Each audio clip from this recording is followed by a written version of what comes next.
Noida sector 27 में पंडित राम अवतार मिश्रा ज्योतिषाचार्य के यहाँ हमारे संवाददाता विक्रम सिंह पहुंचे। पंडित राम अवतार मिश्रा ज्योतिषाचार्य ने करवा चौथ व्रत के बारे में बताया कि महिलाएं व्रत रखती हैं और कैसा रखना चाहती हैं, किस समय व्रत रखना चाहिए, करवा चौथ पर किसको ज्यादा महत्व देना चाहिए। देखिए उन्होंने करवा चौथ व्रत के बारे में क्या कहा। जय श्री राम सभी दर्शकों को।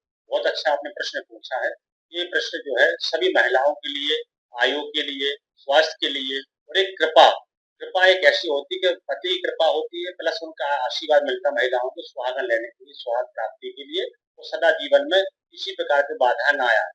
जो करवा चौथ का व्रत होता है वो कार्तिक मास में पड़ता है, चतुर्थी के दिन। इस दिन जो है चंद्रोदय के दर्शन होते हैं। उसके बाद ही लोग महिलाएं व्रत रहती हैं और पूरा निराहार पानी नहीं पीती, जब तक चंद्रमा के दर्शन नहीं करेंगी। सारी महिलाएं अपने पति के दर्शन नहीं करेंगी, तब पानी नहीं पिएंगी। ये बहुत व्रत बहुत तपस्या वाला होता है। एक तीज का होता है और एक वापटाई होता है, और जो है छठ व्रत होता है जो बिहार में होता है, पूर्वांचल में होता है।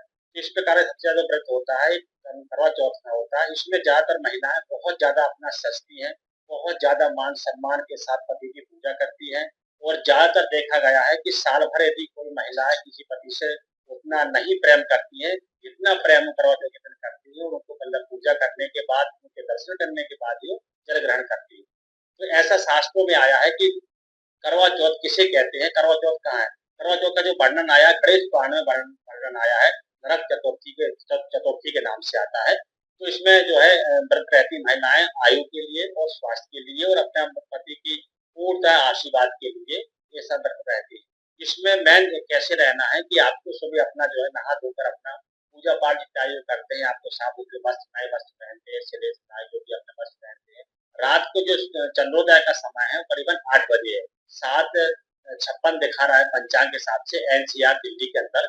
तो लमसम 8 बजे शाम को चंद्रोदय होंगे, चंद्रोदय दर्शन देंगे।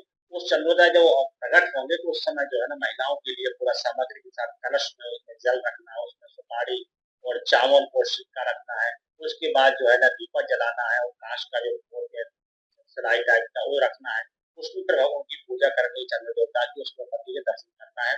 उसके बाद पति ही अपने हाथ से पानी पिलाएंगे। अब पानी पिलाने वाली जो परंपरा है क्यों है, माता पिता जब बच्चे छोटे होते तो पिताजी माता जी पानी पिलाते थोड़े होते बच्चे, उसी प्रकार से पति पत्नी को पानी पिलाता है। तो हर किसी गृहिणी के लिए पैदा होने से दो खुलकर दीपक जलाती है महिला। तो सनातन के लिए बहुत बड़ी संदेश है कि जो महिलाएं हैं जो भी है उनके लिए दो कुल को उतारती है, माय के पक्ष और ससुराल पक्ष को उतारती है, दोनों पक्षों के लिए। अब इसमें क्या होता है कि जैसे किसी महिला की जो है व्रत रहती है सारी महिलाएं, लेकिन यहाँ थोड़ा गलती हो जाती है। क्या हो जाती है कि जो सासू माँ है, देखो एक माँ आपकी जिसने पैदा किया वो भी आपकी माँ है, दूसरी माँ आपकी सासू माँ भी आपको सासू माँ की तरह मानना पड़ेगा। ठीक है, आपकी अंडरस्टैंडिंग नहीं है, मन नहीं मिल रहा है, अलग मैटर है, लेकिन साल में एक बार तो कम से कम उनका मान सम्मान आपको करना चाहिए।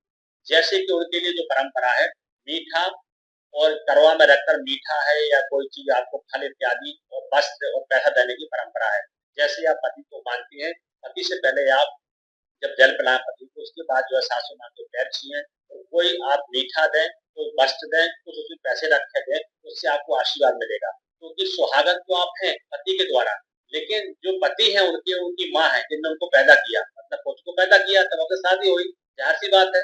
तो एक कुल बड़ा तो पहले जैसे सासू माँ की आपको सेवा करनी, मतलब कहने को उनको सम्मान करना है, पैर छीना है, तो कुछ मीठा कुछ वस्त्र देना है, उससे आपको बहुत ज्यादा आशीर्वाद मिलेगा, क्योंकि आप भी महिला है वो भी महिला है। फिर पति के जो परंपरा है, पति का जो आपका है खाना पीना सबको खिलाना, सबकी पैर छीना, तो जो रिश्ता आपका माँ का होता है जिसने आपको पैदा किया, उससे कई गुना रिश्ता आपका सास का होता है। तो सास का सम्मान आपको करना चाहिए, सब सनातन के लिए, सब बेटियों के लिए, सब बहुओं के लिए, तो सारे लोगों के लिए मान सम्मान अपनी सास माँ करना चाहिए। इस बार क्या अनोखा रहने वाला है करवा चौथ में, क्या ग्रह नक्षत्र रहेंगे, किन महिलाओं को करना चाहिए, किनको नहीं करना चाहिए? जी जी, इस बार जो पहले बार जैसे करवा चौथ करते हैं, जैसे किसी की शादी हुई पहले जो है 2023 में, अब 24 का करवा चौथ आएगा उसमें नहीं रह पाए, सब पीछे हुआ, तो उस हिसाब से जो रहेंगे तो उनके लिए क्या करना है कि पहली बार जो व्रत रहती है उनके लिए ये कोशिश करनी है कि सारा जो सामान जो भी आप वस्त्र इत्यादि है वो नया वस्त्र होंगे, अपना भी वस्त्र नया होंगे, पति के भी नया वस्त्र होंगे और सासू माँ की नया वस्त्र लेंगे आप पहनेंगे। और इस बार जो है आपको अपने पैसे से ही लाना सामान, जो करवा वगैरह खरीद के अपने पैसे नहीं खरीदते पहली बार, वो कहीं ना कहीं आपके ससुराल पक्ष से पैसा आता है, माँ के पक्ष से बहुत लोग देते परंपरागत यूपी और एमपी में, तो उस पर आप पैसे को यूज करना, पहला करवा चौथ जो होता है उनके द्वारा पैसा जो है वो नक्षत्र को सामग्री लेनी है। ग्रह नक्षत्र इस बार ये कह रहे हैं कि इस बार का जो व्रत है वो कहीं न कहीं आपके लिए सुहागन स्त्रियों के लिए बहुत अच्छा है। इस बार चंद्रमा पूर्ण दर्शन देंगे, आधा नहीं पूर्ण दिखेंगे, प्रकृति पूरा अच्छा रहेगा और इस दिन दर्शन करने से अपनी महिलाओं के लिए भी बहुत अच्छा व्रत का फल मिलेगा और पतियों के लिए जो दूरियां जिसकी है वो मिलेंगे इस बार। किन राशियों का अच्छा प्रभाव पड़ेगा, किन राशियों का बुरा जी, रहेगा? इनमें जो है ना मेष राशि के लिए करवा चौथ का जो जैसे मेष राशि वाले जाते हैं उनके लिए बहुत अच्छा रहेगा। सबसे ज्यादा जो थोड़ा-सा परेशानी वाला जैसे कह सकते हैं ज्यादा जैसे किसी के संबंध अच्छे नहीं है, कर्कट वाणी या कहीं न कहीं पति से लड़ाई झगड़ा पति-पत्नी में, उनके लिए थोड़ा-सा मकर राशि और कुंभ राशि के लिए थोड़ा-सा हल्का-सा भारीपन रहेगा। बाकी मेष के लिए अच्छा रहेगा, वृश्चिक राशि के लिए बहुत बढ़िया रहने वाला है और क्या कहते हैं धनु राशि के लिए बहुत अच्छा रहने वाला है और तुला राशि के लिए भी अच्छा रहने वाला है। ज्यादा जो मतलब भारी रहेगा वो रहेगा मकर राशि, कुंभ राशि वालों के लिए। इनमें थोड़ा-सा ध्यान रखना है और ज्यादा आपको गणेश जी को और शिव जी की पूजा उस दिन करने की आवश्यकता रहेगी ताकि आपके संबंध अच्छे रहें। पंडित जी, देखा जाता है कुछ महिलाएं मायके पक्ष में ज्यादा देखती है, ससुराल पक्ष को बहुत कम और ससुराल पक्ष को अपना पराया मानती जी, जी, ऐसा नहीं होना चाहिए। देखिए सनातन धर्म में बताया गया है जब बेटी पैदा होने से पराये घर की हो जाती है। ये आपने भी सुना है, पढ़ा है, वो आज देख रहे हैं। तो हर किसी बेटी को जैसे आपकी माँ है, ऐसी आपकी सासू माँ को मानना चाहिए क्योंकि सासू माँ आपके सामने है। माँ आपकी 50 किलोमीटर से आएँगी तो 1 घंटा लगेगा, लेकिन सासू माँ पहले प्रकट हो जाएँगी, आपको सपोर्ट करेंगी। आपको उस माँ की याद आए तो आप सासू माँ को सम्मान से करें, वो आपको पूरा सपोर्ट करेंगे। आपको यदि भाई की याद आती है, तो भाई आपके जोड़ बन सकते हैं और हैं ही। भाई के रूप में आप मानेंगे तो आपको पूर्ण कोऑपरेट करेंगे। आपको पिता की याद आती है तो आपके ससुर जो होते हैं वो भी आपके पिता के रूप में आप मानेंगे, उनको भी आप बढ़िया प्रेम करेंगे, वो आपको बेटी की तरह मानेंगे।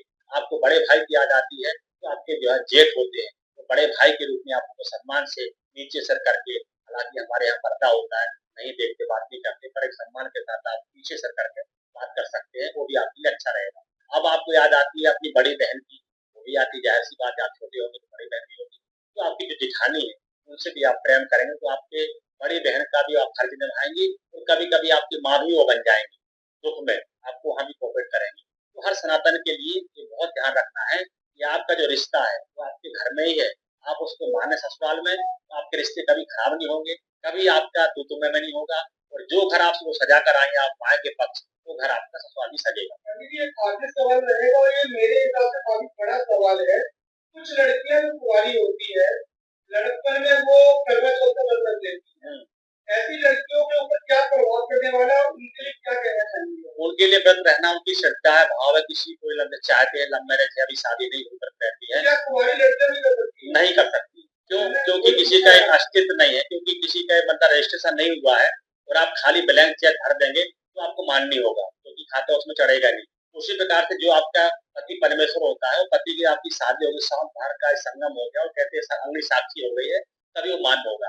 तो व्रत आप रहें, तो सोमवार का व्रत रहें, नहीं करो तो व्रत आप कभी न रहें, जो कुंवारी लड़कियां हैं। ऐसी लड़कियों पे क्या प्रभाव पड़ता है? ऐसी लड़कियों पर प्रभाव ये पड़ता है कि देखा सीखी वो व्रत रहती है दिखाने के लिए, लेकिन उससे कोई मतलब नहीं है। मतलब उनकी जो तपस्या है उनमें कोई मैच्योरिटी नहीं मिलेगी, उनको कोई फल नहीं मिलेगा। वो सिर्फ एक दूसरे के द्वारा देखने में रह जाएंगे, उनका कोई फल उनको खा ली जाएगा, उसमें कोई महत्व नहीं रहेगा।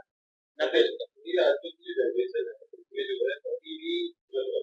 जी, जी। इस बारे में क्या? देखिए हमारे अमिताभ बच्चन हैं और वो भी आज भी जो है व्रत रहते हैं और पानी पीते हैं, बाद में पहले उनको पिलाते हैं अपनी मैडम को। क्योंकि देखो पति-पत्नी रिश्ता समझो आप, ये विष्णु स्वरूप होते हैं, पति लक्ष्मी स्वरूप होती है स्त्रियाँ। लोगों का सम्मान नहीं करती स्त्रियों का गलत बात है। पति-पत्नी का एक ऐसा बंधन है कि जीवन में कभी किसी को एक-दूसरे को छोड़कर नहीं जा सकती है, उनके बिना जीवन नहीं चलेगा। तो यदि आप ऐसा करते हैं तो ये बहुत अच्छी बात है। एक दिन की बात है, साल में एक बार आपको ऐसा करना है। यदि आप ऐसा करते हैं तो बहुत अच्छी बात है। लोग करते हैं, कुछ लोग पर्दे के अंदर करते हैं, कुछ लोग उजागर करते हैं, अंतर बस इतना है, पर करते हैं ऐसा, करना चाहिए। एक आखिरी सवाल ये रहेगा कि विष्णु जी और माँ लक्ष्मी जो है वो हमेशा विष्णु जी के चरणों में रहती है पैर दबाते हुए। आजकल की महिलाएं जो है वो पैर दबाने को छोटी के हमसे काम कराया जा रहा है, उसका क्या महत्व रहता है पति के पैर दबाने का? देखिए यदि आप कोई भी स्त्री पति के पैर दबाती है तो किसी की 7.5 करी पैरों में जो स्थान होता है वो कहीं न कहीं पति का लक्ष्मी का स्थान, लक्ष्मी यदि पैर दबाती है स्त्रियाँ पति का, तो उनके लिए बहुत है। उनके लिए क्या है कि देखिए तो सुहाग की प्राप्ति होगी। पहला उनका यदि शनि भी 7.5 चल रही तो उसमें भी अच्छा फल मिलेगा। पैर में जो है ना आशीर्वाद मिलेगा और ये परंपरा पुरानी चली आ रही है। आपकी पत्नी जो है ना, जब भी आप शाम को पति काम करके आते हो तो पुरानी स्त्रियां आज भी पति के पैर दबाती हैं, आशीर्वाद लेती है, फिर सो जाती है। तो जो परंपरा है, ये परंपरा बहुत ही अच्छा बेनिफिट है, मतलब इसमें कहीं ना कहीं सकारात्मक भी है और वैसे भी परंपराओं के हिसाब से बहुत अच्छा है। ग्रहों के हिसाब से भी आप देखें तो आपके जिसका शनि कमजोर है, यदि वो पैर दबाती है पति का, तो शनि उनका बलिष्ठ हो जाएगा, एक आशीर्वाद मिलेगा, डिवाइन पावर मिलेगा। तो शास्त्रों के हिसाब से भले कम दबाएं, दबाना चाहिए, क्योंकि विष्णु के चरणों में लक्ष्मी की सदा रहती है। आज भी आपने देखा क्षीर सागर में लेटे हुए हैं सैयद, उस पर कमल के पुल पर वहां पर जो है ना तारा जी का पैर दबाती लक्ष्मी, तहे दिल से सम्मान के साथ। तो दबाना चाहिए, शुभ होता है और आशीर्वाद